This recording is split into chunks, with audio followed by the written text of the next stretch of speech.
हरिओम हरे कृष्ण। आज हम श्री रामचरितमानस की बहुत विवादित चौपाई ढोल गंवार शूद्र पसुनारी सकल ताड़ना के अधिकारी, इस चौपाई की समीक्षा करेंगे। वास्तव में इस चौपाई का जहां पर भी मैंने आज तक देखा है, चाहे किसी साधु संत ने ही अर्थ क्यों न किया हो, वो गलत ही अर्थ करते हुए पाया है। कई बार तो इसका दुष्प्रयोग होता है। कुछ दलित नेता अपने मंचों से कहते हैं कि देखो दलितों, देखो भाई शूद्रों, आपके साथ कितना अन्याय है। इन हिंदू धर्म ग्रंथों में आपके खिलाफ कैसी बात लिखी गई है। ये जो श्री रामचरितमानस है, इसमें तुलसीदास आपको ताड़ना के अधिकारी बता रहे हैं। इस तरह का भाव जब समाज में प्रचारित होगा तो तुम्हारे साथ समाज भी इसी तरह का व्यवहार करेगा, और यही व्यवहार आपके साथ होते हुए आया है। सामने बैठे हुए जो लोग हैं वो इतने पढ़े लिखे नहीं हैं, इतने समझदार नहीं हैं कि वो अर्थ को समझ पाए। वो नफरत से भरने लगते हैं। उनकी तो बात ही क्या। एक आरएसएस का प्रचारक मेरे मंदिर में आया और आकर कहने लगा कि देखो मुझे तो भाई ये रामचरितमानस बिल्कुल पसंद नहीं आती। यहां पर जो कहा कि ढोल गंवार शूद्र पसुनारी सकल ताड़ना के अधिकारी, ये ताड़ना के अधिकारी कैसे हो गए। बात तो उन्होंने मानवतावादी की, लेकिन क्या रामचरितमानस को पढ़ा? बिल्कुल नहीं पढ़ा। ना उन लोगों ने पढ़ा जो कि सामने बात को सुन रहे थे, ना उस व्यक्ति ने पढ़ा जो कि धर्म का प्रचारक बन रहा था, ना किसी अन्य व्यक्ति ने पढ़ा जो कि इसका गलत अर्थ कर रहे हैं। अगर मैं कुछ साधुओं को देखूं तो उन बेचारों ने एक प्रयास किया कि हम इन तथाकथित जो अपने शूद्र या दलित हैं इनको गले से लगाएं, कुछ दूरी को कम करें, औरतों के मन में कुछ दुर्भावना न बैठने दें। इसलिए उन्होंने अपनी तरफ से अर्थ करते हुए बताया कि देखो भाई, यहां पर जो ये ताड़ना के अधिकारी आना चाहिए था, जो ताड़ना के अधिकारी है, ताड़ना के अधिकारी होना चाहिए था। यहां ताड़ना शब्द है। कई स्थानों पर कहते हैं कि इसमें रामचरितमानस में गलती हुई है, यहां पर भी ये गलती हुई है। ताड़ना के अधिकारी, ये तारने के अधिकारी हैं। अब ये ढोलक को किस प्रकार तारेंगे, ये प्रश्न उठने लग गया। बोले कि ये सारी की सारी छेड़छाड़ हो रही है, गलत तरीके से तोड़ मरोड़ कर प्रस्तुत किया जा रहा है। हकीकत में जब भी कोई व्यक्ति अपने धर्म ग्रंथ की गलती को अलग तरीके से तोड़ मरोड़ कर सही करके बताने का प्रयास करता है, वो चालाकी स्पष्ट दिख जाती है। चाहे कितनी चालाकी करें, वो चालाकी कुछ अंधभक्त जो है सामने बैठे हुए मान लेते हैं, लेकिन हकीकत में दिख जाती है कि ये चालाकी है। कुछ मैंने प्रसिद्ध साधुओं को ऐसा कहते हुए देखा कि देखो भाई, यहां ताड़ना का अर्थ लगेगा देखना, यहां ताड़ना का अर्थ लगेगा उसकी संभाल रखना, यहां ताड़ना का अर्थ लगेगा दंड देना या पीटना। अलग अलग अर्थ लगेंगे। जैसे कनक कनकते सोगुनी मादकता अधिकाय, वो खाए बोराए नर वो पाए बोराए। यहां पर एक स्थान पर कनक का अर्थ धतूरा है, मादक द्रव्य है, एक स्थान पर सोना है। तो अलग अलग जगह अलग अलग अर्थ हो सकता है। यह काव्य की सुंदरता के लिए लगाई गई हैं चीजें। सामने बैठे हुए लोग समझ रहे हैं, बड़ी विद्वता की बात बता दी, वो एक अलंकार पढ़ाने में लग जाते हैं लोगों को। वास्तव में ऐसा भी नहीं है भाई। हकीकत तो यह है कि यहां पर जो ताड़ना शब्द आया है, यह वास्तव में दंड देना, पीटना, यही इसका अर्थ है। हकीकत यही है। इसको मैं बेहतर तरीके से आप लोगों को बताऊं तो इससे पहले एक छोटी सी कहानी आपको बताना चाहता हूं, ताकि ये बात और अच्छे तरीके से आपकी समझ में आ जाए। एक घर में एक बुजुर्ग दंपत्ति थे। वो बड़े अच्छे, बड़े साधु स्वभाव के थे। विशेष रूप से वो महिला, वो परिवार में प्रौढ़ थी। उसका एक बेटा था, एक बहू थी, और उसका एक पोता भी था। बड़ी धार्मिक वो औरत, किसी से कुछ न कहे, अपनी बहू को भी बिल्कुल बेटी की तरह से रखे, अर्थात अपने पोते की मां को। लेकिन वो जो मां थी वो इतनी कुटिल थी कि अपनी सास की हालत खराब करके रखती थी। हमेशा उसको कटु शब्द कहने, गंदे शब्द कहने, उसका तिरस्कार करना, उसका अपमान करना। वो जो उसका पोता था, उसका नाम रवि था, उस रवि से ये चीज न देखी जाती। रवि अभी 18 साल का हो गया था। एक दिन रवि बैठा हुआ था, उसके सामने उसकी मां ने आकर कहा कि तुम्हारी दादी इतनी नीच औरत है, इतनी गिरी हुई औरत है, इतनी घटिया औरत है, इतनी कुल्टा है, कुछ काम धाम वो करती नहीं, हमेशा वो बुरे काम उसको सूझती है, और दो चार बातें उसके चरित्र के बारे में भी गलत कह दी। अब उस रवि से देखा न गया, सुना न गया। उसने कहा कि तू अपनी जबान को बंद कर दे, वरना मैं भूल जाऊंगा कि तू मेरी मां है। मैं नहीं सुन सकता अपनी दादी जी के विषय में ये बातें। कब तक मैं सहन करूंगा ये सोचते हुए कि तू मेरी मां है। कितना कुछ बुरा किया मेरी दादी के साथ तुमने, और दोबारा मैं इस बात को भूल जाऊंगा, मेरे सामने कभी मत आना, इस तरह की भावना लेकर के। कि उसने 18 साल हो गए थे सुनते सुनते इस तरह की बातें अपनी दादी के प्रति। पीछे से उसके पिता आ जाते हैं। उसने केवल वो पार्ट देखा जब वो अपनी मां को डांट रहा था। बाप गुस्से से भर गया। इतने में बेटा तेजी के साथ में घर से बाहर निकला। बाप देखता रह गया। बाप ने बेटे को बुलाया और कहा कि मेरे सामने बैठो और बताओ इतना गुस्सा तुम क्यों हो रहे थे। उसने कहा कि ये जो मेरी मां है ये कह रही थी कि तेरी दादी उल्टा है, बेईमान है, वेश्या है और ये कुछ काम धाम कुछ करती नहीं है, इसने हमेशा बुरे काम किए हैं, ये शैतान है, और 2-4 और गंदी गालियां। अब इस तरीके से जब वो कह रहा था, ठीक उसी समय उसकी दादी आई। उसने केवल इतना प्रकरण सुना कि दादी उल्टा है, बेईमान है, वेश्या है इत्यादि। उस दादी से पहले का शब्द उसने नहीं सुना। अब दादी का दिल दुख गया। दुखता क्यों ना? अपने पोते को वो किस दृष्टिकोण से देख रही थी, क्या उसकी आशाएं उसको लेकर थी, कितना उसको प्यार करती थी, दिल दुखना स्वाभाविक था। अब वो बेचारी बूढ़ी औरत घर से वापस चली जाती है कि बस अब कहीं जाकर के मरूंगी। जा रही थी, रास्ते में कुछ औरतें मिली और उन औरतों ने पूछा, जो जानते थे उनके घर की स्थिति को। उसने कहा कि आज मेरे पोते ने भी वो बातें कह दी जो मेरी बहू कहती थी। शायद मेरा पोता भी उसकी बातों में आ गया हो, इसलिए अब मेरा जीने का कुछ मकसद नहीं रहा। अब वो औरतें सोच रही थी कहीं चली जाएगी। वो औरत जाकर के, बूढ़ी औरत जो दादी थी, वो कहीं कुएं में गिर करके मर गई। क्या उसने जो सुना वो सहन करने लायक था? नहीं, वो सहन करने लायक नहीं था। एक प्यार भरा दिल किस प्रकार से इस बात को सहन कर सकता था कि दादी उल्टा है, वेश्या है, शैतान है इत्यादि इत्यादि, ये शब्द अपने पोते के मुंह से। लेकिन पोता तो इस बात से ही खार खाए हुए बैठा था कि मेरी मां ने ऐसी बात कह कैसे दी। उसने तेरी शब्द भी नहीं सुना बुढ़िया ने, उसने सुना दादी ये है ये है। अब बेटा जो था वो तो मां के शब्दों को ज्यों का त्यों बाप के सामने कह रहा था। बेटा कुछ और था, दादी ने कुछ और समझा। आसपास की औरतें जिन्होंने वो बात सुनी उन्होंने भी कुछ और समझा, हकीकत कुछ और थी। यह था पूरे प्रसंग को देखना और सुनना, इस बात का अभाव। आइए अब हम श्री रामचरितमानस के विषय में बात कर लेते हैं। यह प्रसंग कहां पर आता है, यह चौपाई कहां पर लिखी गई है? ढोल गंवार शूद्र पशुनारी सकल ताड़ना के अधिकारी, यह सुंदरकांड में आती है। जबकि 3 दिनों तक प्रभु श्री राम समुद्र से विनती करते हैं, विनय न माने जलधि जड़, दिवस 3 गए बीत, बोले राम सकोप तब, भय बिन होई न प्रीत। 3 दिनों तक विनती कर रहे हैं, प्रार्थना कर रहे हैं, अनुनय विनय कर रहे हैं, लेकिन जड़ शब्द आया। यहां पर मूर्ख, नीच शब्द का प्रयोग किया गया समुद्र के लिए, कि जड़ बुद्धि नहीं मानता है, विनय को नहीं मानता है। इसलिए क्रोध के साथ श्री राम बोलते हैं कि भय के बगैर प्रीत नहीं हो सकती। यहां पर आता है, लक्ष्मण बान सरासन आनु, शोसो बारिद बिसिक कृषानु, सठ सन विनय कुटिल सन प्रीति, सहज कृपन सन सुंदर नीति।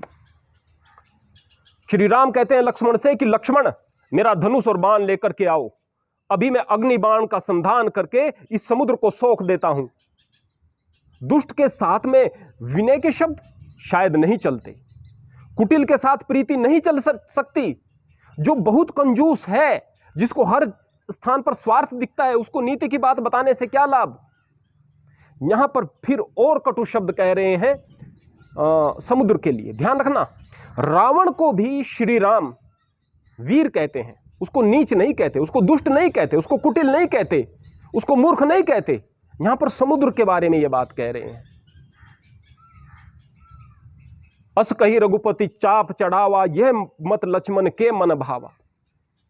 अब लक्ष्मण तो पहले से ही इस बात का पक्षधर था कि कोई दुष्ट है तो बस धनुष बाण उठाओ और उसको बेद डालो।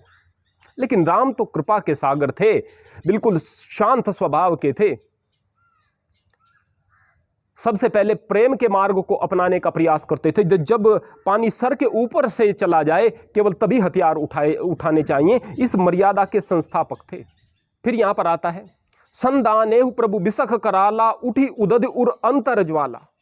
जब प्रभु ने अग्निबाण का संधान किया तो समुद्र के अंतर में ज्वाला भड़क उठी, मात्र संधान से ज्वाला भड़क उठी। जब अंदर भय से अकुलाने लगा समुद्र, तो वह आता है, बाहर निकल करके आता है, ब्राह्मण वेश में बहुत सारे रत्न वगैरह लेकर के प्रभु के श्री चरणों में समर्पित करने के लिए आता है और हाथ जोड़कर अनुनय विनय करने लगता है। प्रभु भल कीनी मोह सिख दीनी मर्यादा पुनि तुमरी कीनी, ढोल कंवार शूद्र पशु नारी सकल ताड़ना के अधिकारी। अब कौन कह रहा है इस बात को? इस बात को कह रहा है समुद्र। कब कह रहा है? कि जब राम ने उसे प्रताड़ित किया, प्रताड़ित करने का प्रयास किया, बाण का संधान किया कि अग्निबाण से अब सोख लिया जाएगा। ये तो वही ताड़ना हुई ना, दंड देने वाली। प्रकरण तो यही चल रहा है ना, इसमें देखना और दूसरी चीजें कहां गई। अब ये प्रताड़ना वाला वही प्रकरण चल रहा है। लेकिन प्रताड़ना जब की गई उस समय भयाकुल होकर के समुद्र जो है भगवान श्री राम के श्री चरणों में आता है और कहता है कि प्रभु भल कीन मोह सिख दीनी, प्रभु जी आपने दया की है जो मुझे ये शिक्षा दे दी है। मैं तो अहंकार में बैठा हुआ था, लेकिन मुझे पता चला कि वास्तव में अब मेरा विनाश होने वाला है। मर्यादा पुनि तुमरी कीनी है, प्रभु मैं जैसा भी हूं तुम्हारी मर्यादा से बना हुआ हूं, मैं तुम्हारी मर्यादाओं से ही तो बना हुआ हूं। मैं सठ हूं तो भी तुम्हारी मर्यादाओं से, मुझे माफ कर दो, मुझे अपनी शरण में ले लो। उसके बाद कहते हैं ढोल गंवार शूद्र पशु नारी, अपने आप को उस श्रेणी में रखने के लिए समुद्र कह रहा है, ढोल गंवार शूद्र पशु नारी सकल ताड़ना के अधिकारी। कि ढोल जिस प्रकार से पिटता है तो आवाज देता है, गंवार यानी अज्ञानी व्यक्ति अगर वो पिटता है तो उसे अकल आती है, दंड पाता है तो अकल आती है। शूद्र अर्थात नीच कर्म करने वाला व्यक्ति, नीच जाति से नहीं, अगर मैं सामान्य व्यवहार की बात भी कहूं, ऐसा जानवर है, वहशी जानवर है, हमला कर रहा है आप पर, तो क्या करेंगे आप? हे पशु आप मुझे छोड़ दीजिए। नारी, नारी तो शूर्पणखा भी थी भाई। यहां पर रामायण के अंदर कैकेयी इतनी बड़ी उद्दंडता करती है कि दशरथ के प्राण चले जाते हैं। दशरथ क्या सक्षम नहीं थे? सक्षम थे, दंड दे सकते थे कैकेयी को, लेकिन दंड देने के लिए हाथ नहीं उठाया। बार बार अनुनय विनय की कि तुम अपने वचन वापिस ले लो, मुक्त कर दो इन वचनों से मुझे। अब इस स्थिति में भी दंड देने की बात तक नहीं आ रही स्त्री को, तो फिर हम कैसे कह सकते हैं कि रामायण में, रामचरितमानस में स्त्री को प्रताड़ित करने की बात कही गई है? बार बार जितनी श्रद्धा तुलसीदास जी राम के प्रति रखते हैं उतना ही मां जानकी के प्रति रखते हैं। शबरी की मर्यादा, शबरी का सम्मान श्री राम करते हैं। रहा सवाल नीच औरत का, तो कैकेयी उस स्थान पर नीचता की हद पार कर चुकी थी। लेकिन उससे भी ज्यादा एक प्रकरण आता है जबकि सुरसा राक्षसी हनुमान का रास्ता रोकती है, उस समय हनुमान उसे माता कहकर संबोधित करते हैं। यानी राक्षसी भी, जिसका कर्म ही राक्षसी कर्म है, जिसका कर्म जीवों को, मनुष्यों को कष्ट देना है, उसको भी माता कहकर पुकारना, इससे ज्यादा और क्या मर्यादा हो सकती है, स्त्री का सम्मान हो सकता है। लेकिन अगर शूर्पणखा हो जाए तो फिर क्या किया जाए? यानी कि हमला ही करने को कोई आ जाए, प्राण लेने को कोई आ जाए, तो फिर तो हथियार उठाने पड़ेंगे। इसी तरह से क्षुद्र शब्द किसके लिए आता है? जो क्षुद्र व्यक्ति उसी से शूद्र बना है, जिसके कर्म नीच होंगे उसको दंडित करना पड़ेगा। अब रावण को दंडित करने का मतलब एक शूद्र को दंडित किया जा रहा था, भले ही वो जन्म से ब्राह्मण था। अब अगर बात करें कि राम तो वर्ण से जो शूद्र है उससे नफरत करता था, तो शबरी के झूठे बेर छूने की तो बात अलग, झूठे बेर बड़े प्रेम से खा रहे हैं श्री राम। निषाद राज राजा गु का सम्मान कर रहे हैं। सुग्रीव जो कि वर्ण आश्रम व्यवस्था से भी पीछे की व्यवस्था एक होती है कि वहां पर वानर जाति, एक जंगली जाति से थे, उसको परम मित्र मानते हैं, और हनुमान के और राम के तो प्राण एक साथ बसते हैं। तो यहां पर रामायण में कहीं भी शूद्र के प्रति भेदभाव या नारी के प्रति असम्मान का भाव नहीं है। लेकिन यहां पर कौन कह रहा है इस बात को? इस बात को कह रहा है समुद्र। और सामान्य व्यवहार से यह बात गलत भी नहीं है, लेकिन राम के लिहाज से देखें तो गलत है, तुलसीदास जी की दृष्टिकोण से देखें तो गलत है, संतों की दृष्टि से देखें तो गलत है। इसलिए इस बात को कौन कह रहा है? जिससे कहा कि यह नीच है, यह दुष्ट है, यह कृपण है, यह सठ है। अब थोड़ी देर पहले तो उनको सठ कहा जा रहा था, अब ऐसे थोड़ा ही कि अब वो अंदर से निकलेगा और निकलकर बस साधु वाली बात करेगा। अरे भाई, अगर कोई नीच व्यक्ति है तो वो नीचता की बात करेगा, या क्योंकि उसकी सोच से इस बात की अपेक्षा नहीं की जा सकती कि वो निकलकर बहुत बड़े उपदेश दे देगा। अब अगर ये कहते कि अंदर से कोई बड़ा साधु निकलेगा, वो ज्ञान देगा, और उसने ये ज्ञान दिया, तो उसके ज्ञान को प्रमाण माना जा सकता था। लेकिन उसको माना ही विलेन जा रहा है उस वक्त, और विलेन जो कहेगा। अब एक फिल्म के अंदर जो अच्छी भी फिल्म है, अच्छी शिक्षा देने वाला भी, वहां हीरो होते हैं, नायक होते हैं जो कि अच्छे काम कर रहे होते हैं, विलेन होते हैं जो गलत काम करते हैं। अब विलेन तो विलेन ही रहेगा ना, विलेन तो वहां पर गलत शब्द भी कहेगा, गलत कार्य भी करेगा, लेकिन उस फिल्म की जो अच्छी शिक्षा थी उसका उस विलेन के शब्दों को प्रमाण नहीं माना जाएगा, उस हीरो के शब्दों को प्रमाण माना जाएगा। दुर्योधन जो कह रहा है वो महाभारत के ज्ञान का आधार नहीं है, जो श्री कृष्ण कह रहे हैं वो महाभारत के ज्ञान का आधार है। तो हम कभी भी इस बात को तो देखते नहीं कि इन शब्दों को कह कौन रहा है। अरे भाई, इन शब्दों को वो कह रहा है जिसको कि श्री राम सठ कह रहे हैं, कुटिल कह रहे हैं, दुष्ट कह रहे हैं, कुटिल कपटी कह रहे हैं, ईर्ष्या वाले मन वाला कह रहे हैं, कंजूस कह रहे हैं, जड़ बुद्धि कह रहे हैं। वो व्यक्ति इन बातों को कह रहा है। अब अगर वो इन बातों को कहता और एक कहते अरे वाह बहुत बढ़िया बात आपने कह दी, श्री राम कहते बहुत बढ़िया बात कह दी, तुलसीदास कहते कि बहुत अच्छा ज्ञान दिया, तो बात थी भाई। अब समझते तो चीजों को है नहीं, हम तोड़ मरोड़ कर, आप एक राम की बात अगर कोई गलत लग रही होती, आप उसको ठीक करके बता रहे होते तो लगता कि आप ठीक करके बता रहे हैं। लेकिन वो तो पहले से ही विलेन है, यहां पर समुद्र पहले से ही विलेन है। उसकी बात को आप सही करके क्यों बताने की कोशिश कर रहे हो? आप लोगों को बताओ कि भाई इसको पहले रामचरितमानस में विलेन घोषित किया गया है, दुष्ट घोषित किया गया है, यह डर के कारण बाहर आया है। यह किसी शिक्षा को प्राप्त करके नहीं, डर के कारण। शिक्षा मात्र इतनी मिली है कि यहां पर इसके ऊपर एक दंड खड़ा कर दिया गया है, और यहां पर जो ताड़ना का मतलब है वो केवल और केवल दंड देना है। प्रसंगवश भी अगर आप देखेंगे, प्रसंग भी ताड़ना का ही आ रहा था। श्री राम बाण लिए खड़े थे, वहां कोई प्यार नहीं हो रहा था, वहां कोई देख रेख नहीं हो रही थी। समझो इस बात को। अगर आप एक श्लोक आता है उसको देखें, लालिये तू पंचवर्षाणी 10 वर्षाणी ताड़ियेत प्राप्ते तू षोडशे वर्षे पुत्र मित्र वध आचरेत। अर्थात पहले 5 साल पुत्र का प्रेम से व्यवहार करो पुत्र के साथ, फिर आगे के 10 वर्ष यानी कि 5 वर्ष से लेकर के 15 वर्ष तक की आयु तक आप उसको दंड से अनुशासित रखो, देख रेख रखो उसकी अच्छी प्रकार से, दंड देकर उसको अनुशासित रखो। जब वह 16 वर्ष का हो जाए, समझ उसके अंदर विकसित हो जाए, तो फिर उसके साथ मित्र के जैसा व्यवहार करो।